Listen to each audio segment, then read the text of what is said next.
Pretty Girl Club. Welcome back to the social climbing series. If you have not had a chance to get my dark femininity course, be sure to check that out. That is linked in the description. But I recently made a video about how one of the worst things you can do if you're insecure is to beg others to be your representation or beg others to correctively promote you. And I saw this comment and it got me thinking.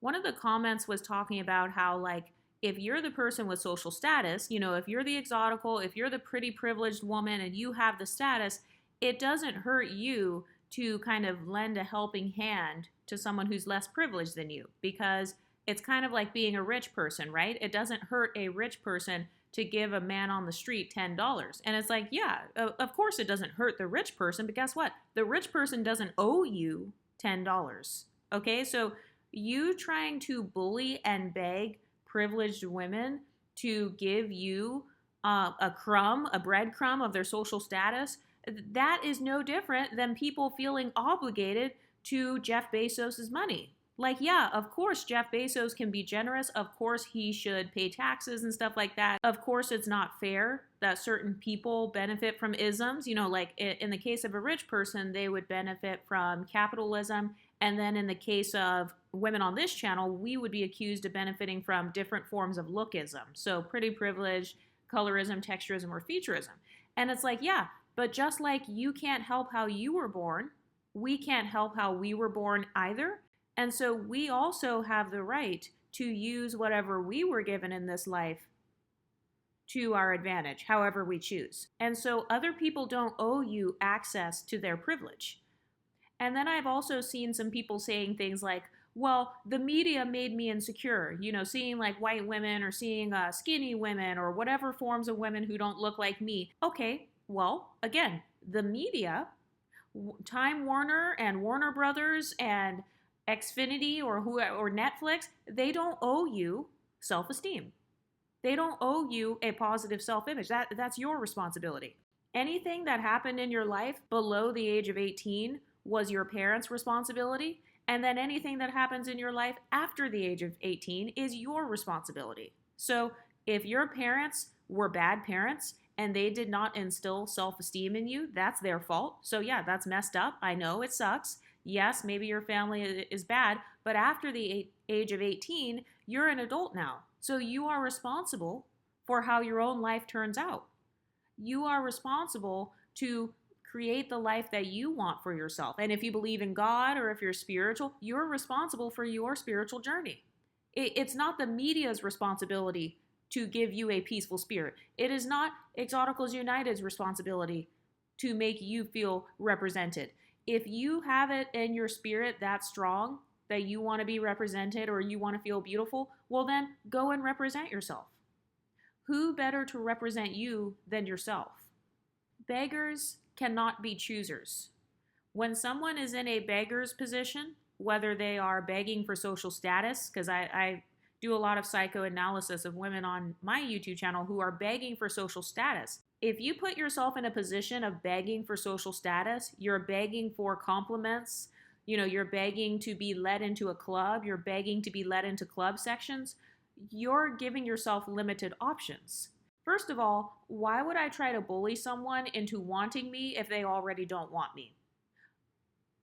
Like, if somebody has already made it clear that I'm not worth shit to them, if somebody has made it clear that they don't want me in their spaces or they don't like me, let's say they're racist or something, then I am better off stacking my own money, making my own club, purchasing my own club, creating my club, saving up my own money to purchase my own section. In fact, me and my friends, we're going to get a section at this event.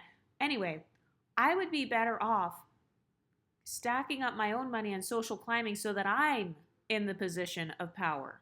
And then I'm no longer the beggar. Now I'm the chooser because I have stacked my resources and I have utilized my skills to build myself up so that I don't have to beg for shit. I don't have to beg you to think I'm beautiful. Bitch, I think I'm beautiful. How do you like them apples? I don't have to beg you to let me in the club section. I can afford my own section. I don't have to beg a man to want me. I can decenter your ass. How about that? I want myself. So I've noticed this social climbing mistake that a lot of women make. So instead of building themselves up in other areas and creating their own representation or creating their own spaces where they can be celebrated, they'd rather be in a position of begging. But instead of flat out begging, they will just do this thing where it's almost like they're dry begging you to find them beautiful, dry begging you to be their friend, dry begging for you to let them in your section at the club, dry begging for you to date them. And I'm not talking about anyone in particular. I mean, if the shoe fits, then the shoe fits, Cinderella. So anytime you put yourself in the beggar's position, you're giving everyone else the power. I don't look for other people to correctively promote me because I don't want to beg them to represent me properly. No one can represent me better than I can represent myself. No one else has lived my life. Nobody else knows my phenotype or has my exact phenotype other than myself. And so instead of me begging random people who don't know me, random people who are not a part of my group, instead of begging them to put me at the forefront, no, bitch, I'm just as smart as you. I'm just as talented as you. You have nothing in this life that I cannot achieve. So how about this? I'll go out and I will use my own resources to navigate my way into a position to where I can represent myself so that I become the one with the options. That is the proper social strategy. And I've also noticed that another thing that puts women in a social beggar's position is lack of preparation. So let's talk about, like, I don't know, dating, for example. This is more of a decentering men channel, but I've noticed a lot of women, they have insecurities when it comes to relationships. Okay, well, did you even prepare yourself to, like, I don't know, be in a relationship? Do you even have any confidence, self-esteem, social skills? Do you even know how to hold a conversation? So if you are not, like, preparing yourself for the social spaces that you want to be in, you're going to find yourself not having the necessities to succeed. You won't be able to succeed in those areas because you weren't prepared. So now you have become the social beggar. You're begging for the male attention now.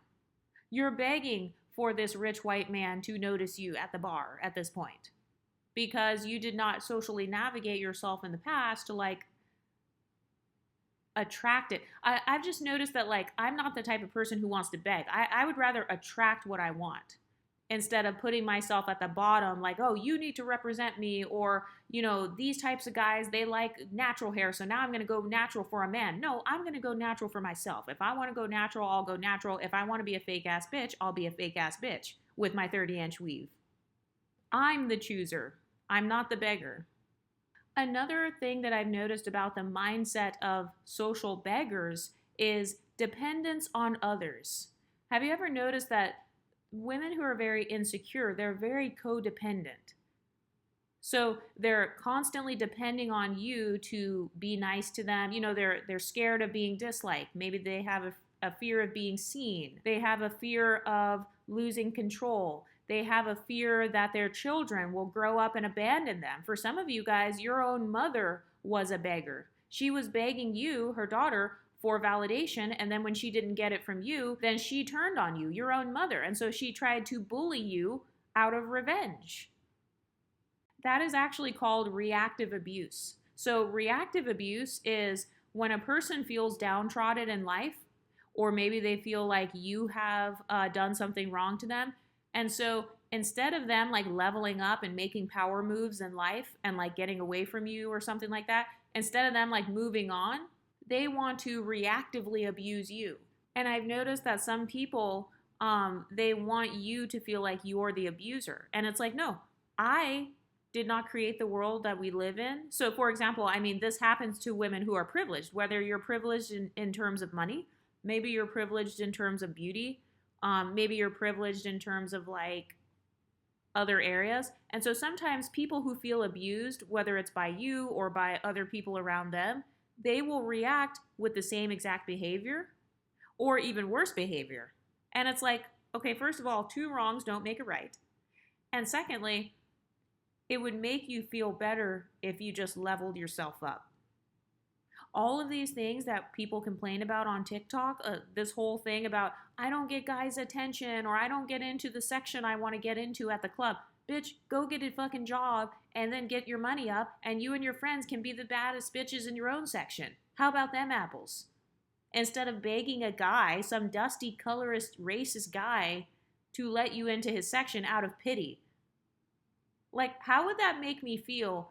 I'm just thinking about this from my perspective. Let's say there's some guy that I think is cute, and then I find out he's a member of the KKK. Why would I want to be in his club section?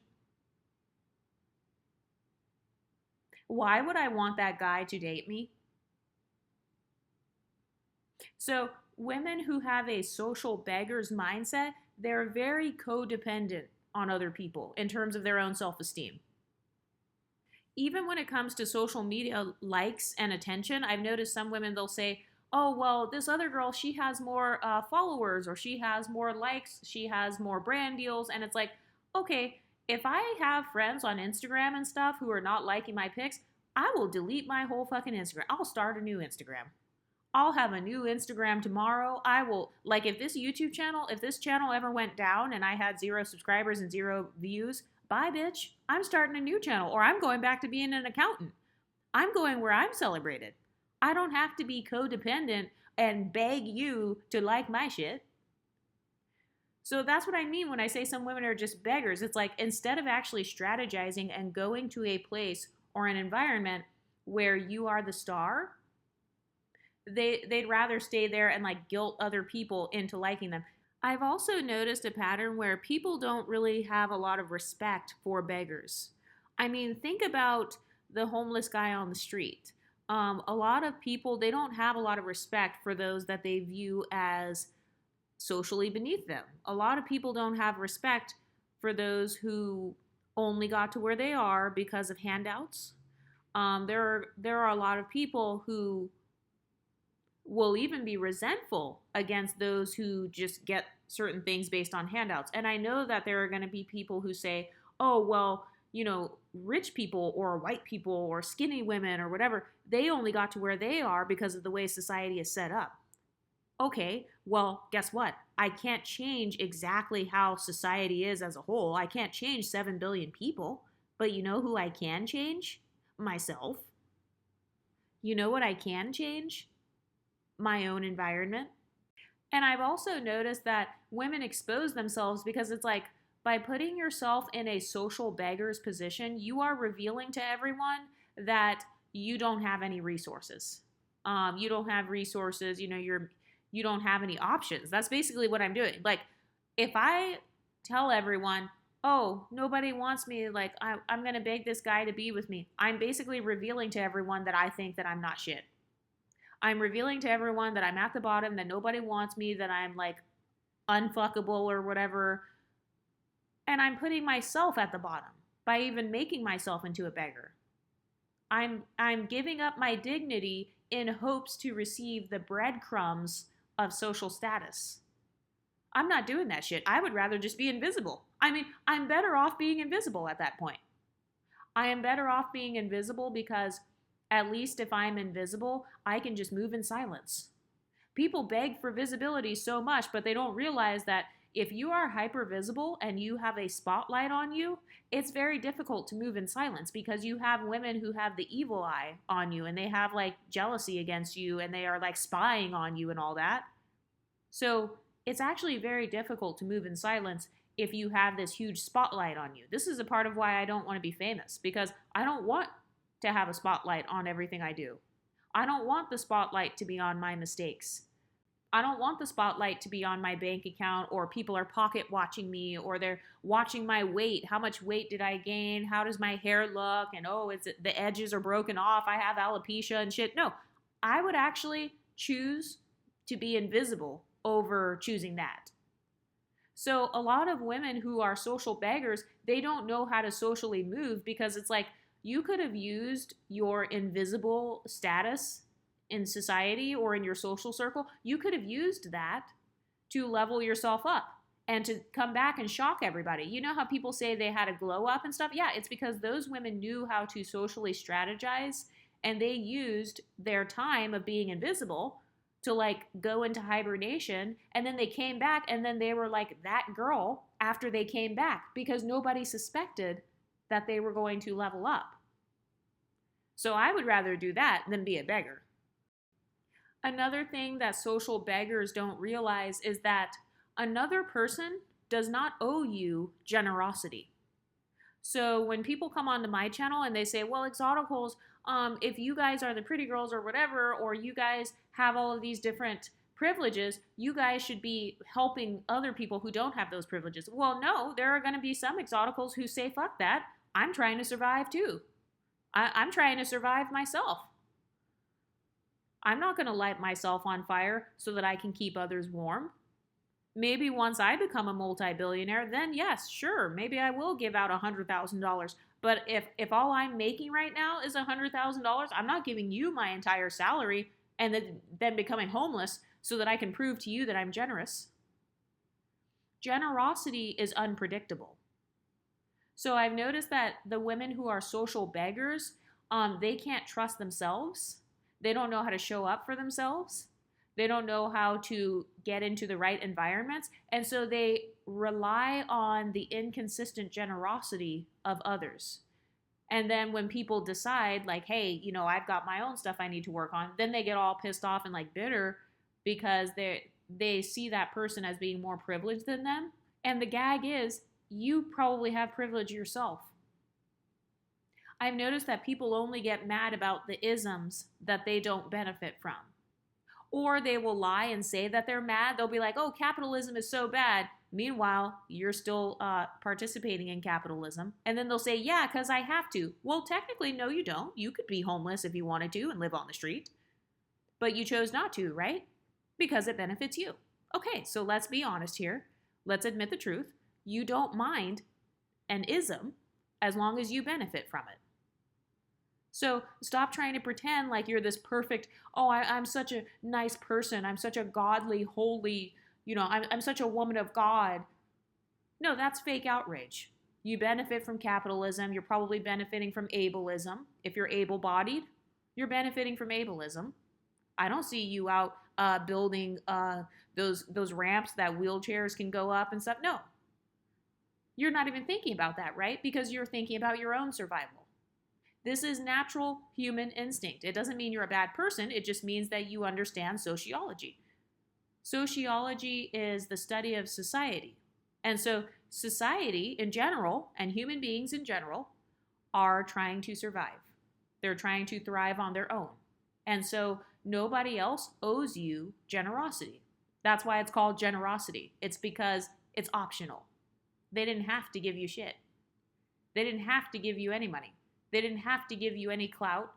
They didn't have to take you on a date or let you into their club section. They chose to do that. And I've also noticed that what social beggars don't realize is that generous people eventually stop being generous. I used to be extremely generous.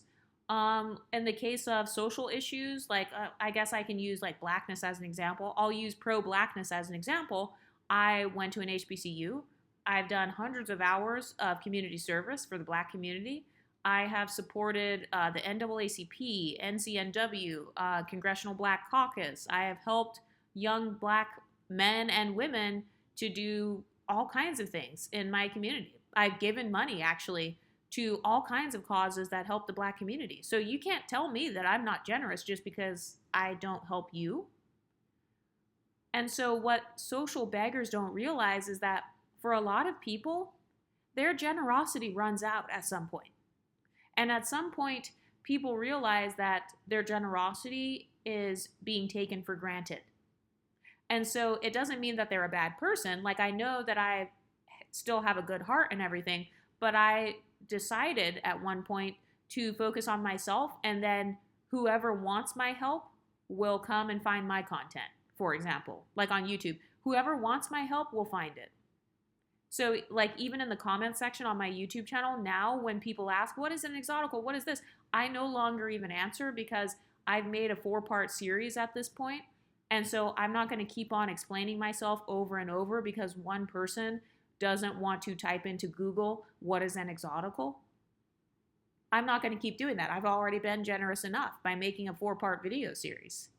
So, what a lot of social beggars don't realize is that there are a lot of people who were very generous, but they eventually decided, like, okay, I'm not going to be as generous, or they choose to practice selective generosity.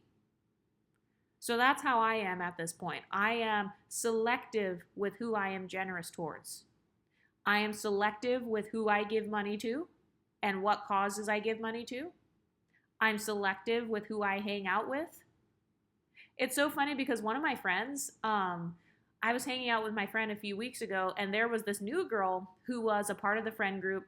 So, you know how they kind of have like auditions for friend groups? I don't like calling it an audition, but it's like maybe you're hanging out with a new group of girls and everyone's kind of getting to know each other. Or maybe there's one girl where it's like you don't know if she's going to fit into like the clique, and then she doesn't quite fit in. So one of my friends, she was like, oh, this other girl, I don't really vibe well with her. And that's actually happened to me multiple times where I've had friends where they're like, oh, I don't vibe with this particular girl. And I used to think in my head, wow, that's so mean. You should be friends with everybody. Because I'm very easygoing. Like I try to really be nice to everyone in real life. I know I sound like a bitch on YouTube, but in real life, I'm actually really nice. But that actually taught me a valuable lesson. I mean, yeah, you can't be friends with everybody. If anything, you should be selective with who your friends are. Sometimes being too nice and being too generous to anybody and everybody, that causes you to become a people pleaser. And it causes you to attract a lot of snakes and a lot of people who want to be energy vampires. So looking back, I actually learned a valuable lesson from those girls around me who were like more selective with their friendships because they had a lot less drama. They had a lot less backstabbing in their life because they were guarding their energy. They were being selective with who they allowed to take their energy. And so, yeah, I am selective now with who I am generous to. So no, I don't owe anybody access to me.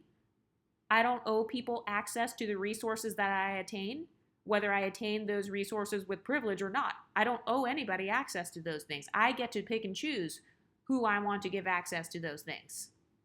So just because you're downtrodden or something like that, that doesn't mean that I have to now come down from where I'm at and I'm forced to give you a helping hand. No, that's charity. That's why it's called charity, because you're being charitable. You are making the choice out of your own kindness of your heart to help those who need it. So nobody owes you charity. This is why I say that I'd rather be the chooser as opposed to being a beggar. And this is also why I say that it's better to just be honest with myself. Like, hey, what do I value in life? So for those of you who don't know, I do come from a super religious background. I definitely had good girl syndrome. If you haven't seen my video on good girl syndrome, be sure to check that out. But a few years ago, when I was about 27, I realized, I finally asked myself, like, what do I really value? Like, seriously, like, what's important to me? Because I noticed that I've been a good girl this whole time. I went to college and got married, and I was like a good Christian girl. I was very modest. I didn't wear like makeup and weaves, and I was like doing everything the cookie cutter way. But I noticed that I would still get jealous sometimes of other girls. And I finally learned that jealousy and envy, all that does is it points me in the direction of my desires. So I noticed that I would get envious of certain things. And then I finally asked myself, like, okay, let's take religion out of it for a second. Let's pretend that there's no such thing as right and wrong. Let's pretend that I can do anything I want and get away with it. What do I really want? And then I finally realized, okay, I want beauty. Like I want to be perceived as beautiful. I want to look beautiful. I want influence, meaning, this could be social media. It could be writing books. It could be doing a podcast or something. I realized I wanted money, like wealth, not having to struggle financially. And I wanted some form of fame, not like celebrity fame, but I mean like being respected for my work. I wanted to have a voice. Well, I guess that ties into influence. So I finally admitted to myself a few years ago what I truly wanted. And then instead of me just sitting around scrolling on social media being envious anytime I saw somebody who had something that I wanted, I decided to simply go out and be the chooser and not the beggar. Because I've noticed that a lot of times social justice warriors are beggars in disguise. They're social beggars in disguise a lot of times. And by the way, there's a difference between a social justice warrior versus a person who just cares about helping others. I would say that a person who truly cares about social justice, they'll just take action. They don't have to announce in front of everybody, hey, I really care about this cause, blah, blah, blah. Like, no, they would just go out and like start the homeless shelter, or, they would just give the money to the homeless man on the street. They don't have to announce it in front of everyone.